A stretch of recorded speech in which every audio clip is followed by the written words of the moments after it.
Thank you all.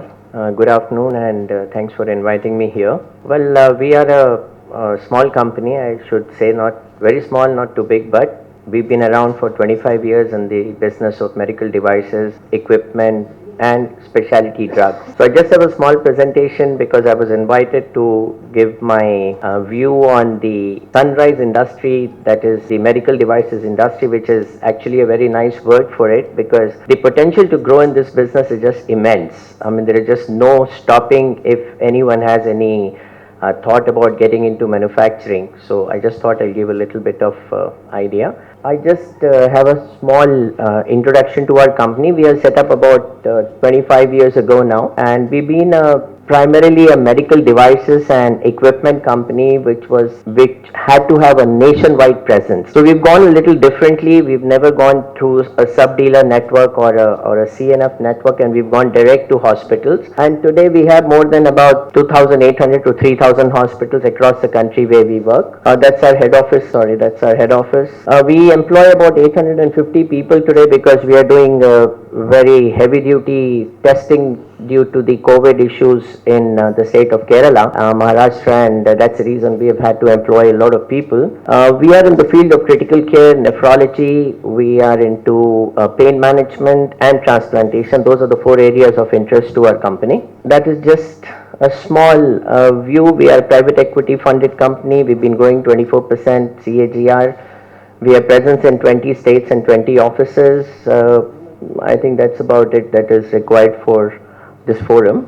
These are the distribution centers that we work with, and that's the reason that we can go direct to hospital and not requiring any help from any dealers or sub-dealer networks. Now I'll just come to the topic of medical device industry in India, a sunrise sector. Well, the healthcare and medical device sectors have grown significantly in the last decade, and with a huge gap in the current demand and supply of medical devices, and it provides a significant opportunity for manufacturing in India. I think as all of us know, 80 to 90% of the medical devices were being imported maybe as late as 5 or 6 years ago. Today that number has come down by about 10 to 15%, and it is coming down at a very fast pace because the manufacturing activity in India is growing very aggressively in medical devices.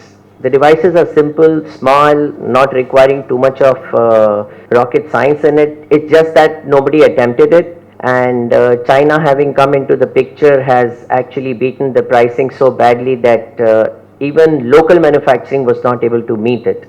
But I think things are changing now with the government support, and we are doing much better in that respect. We were doing about, last year we did about $11 billion of total Indian market was $11 billion, and growing at a rate of 35.4% because healthcare is still not up to the mark in terms of the healthcare providing facilities vis-a-vis the per capita population of the country. India is among the top 20 markets for medical devices worldwide, and India's medical device market stood at about 11 billion as I just mentioned, and is expected to grow to about 65 million in 2024. It's growing at a very massive pace, and I can just tell you that we are a part of that industry, and we are pretty much growing at a similar pace in today's time. Registered MSMEs in India in medical devices are approximately 1.8 or 6% of them are small enterprises, medium enterprises are 0.2 to 1%, and micro enterprises are 93%. The trend point is as of May 16th, we've taken it from the Udayam registration portal. Market size and export scenario, Maharashtra leads the states with 17.7% share in the local manufacturing. Tamil Nadu is 11.4, Bihar also is surprisingly 10.9, and Uttar Pradesh is 9.9, and Madhya Pradesh is 9.7%. Government support, actually government has been supporting it with various initiatives and programs. These are the investments for export also given by the government. Government has commenced various initiatives to strengthen the medical device sector with emphasis on research and development, and 100% FDI for medical devices is allowed today to boost the market. Additionally, to further increase export of medical devices, the Indian Ministry of Health and Family Welfare and the CDSU have implemented the following initiatives: re-examination, implementation of Schedule MIII. It's a draft guidance on good manufacturing, system for export labeling, clinical evaluation, state licensing authority to extend free sales certificate with good validity, creating a lot of list of manufacturers for export licensing for easy access by regulatory authorities worldwide. Then these are the investment made by the government. The government announced incentive plan for at least 3,420 crores over a period of 5 years, and these funds will be offered to manufacturers only if they invest in setups to manufacture key medical devices. Besides this, the government has also got a very strict rule since Atmanirbhar was launched, that most of the government tenders today require you to have a minimum of 20% input from the Indian manufacturing setup. I, being part of this industry, am very well aware of this because most of the tenders that we were participating with some foreign products, I do specialties, so not many, but a few, are now insisting that we should have Indian component or domestic component in the manufacturing. And you'll be surprised that at least 3 of our partners from UK and US are now willing to set up shop here with us so that we can beat that and we have indigenization of these products which were earlier being imported. So these are some of the other, there are a lot of incentive schemes and initiatives given by the government. These are the other initiatives. I don't want to repeat each one of them because there are parks coming up in Uttar Pradesh. We had a beautiful park in Sultanpur which was for medical devices only, and the government provided land at a very, very subsidized rate, and thankfully it was not allowed for any of the real estate people to come in there and start touching it. So it was given entirely for medical devices purpose only. And we have another park coming. It was already there in AP. They also called us. They offered us excellent incentives. But the only problem, I would like to say it with a pinch of salt, is that initiatives and schemes are all there, but the whole bureaucratic workforce below is not very conducive to doing it very well. It takes a lot of effort, a lot of time, and ultimately we get it, but it takes a lot of time. These are some of the other initiatives that I really don't want to keep repeating. Anyone who wants to know these initiatives, they're also on the website, and they can also come back to us and we can share it with them. There are special devices like nebulizer and oxygen concentrators which were put under initiative schemes or incentive schemes. Then lot of incentives were given for ventilators just over the last 2 years because of the COVID pandemic. And here I would like to mention that India has once again proved its resilience and its capability to handle large scale requirement just by a simple example, because I am into testing of COVID. I can tell you, when we sold our first COVID test in India, I sold it for 1200 rupees. And today I am participating in tenders with a price point of 28 rupees per test. Nowhere in the globe can you ever imagine that one can do RT-PCR testing in 28 rupees.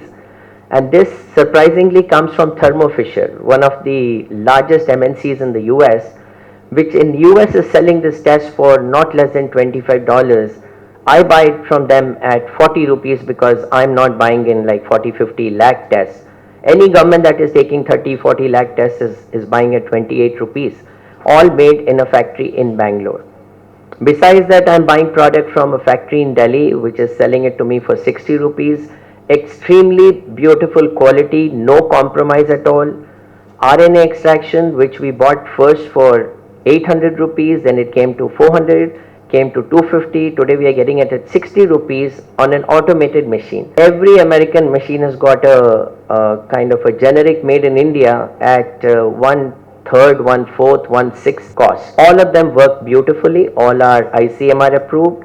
So India has proved that it's just nothing lacking except a matter of will and a matter of a demand in the market and the support from the government. Sometimes the government is rather punishing that the central government puts up a kind of a rule which says Atmanirbhar is very necessary. You have to make it here and you bring it.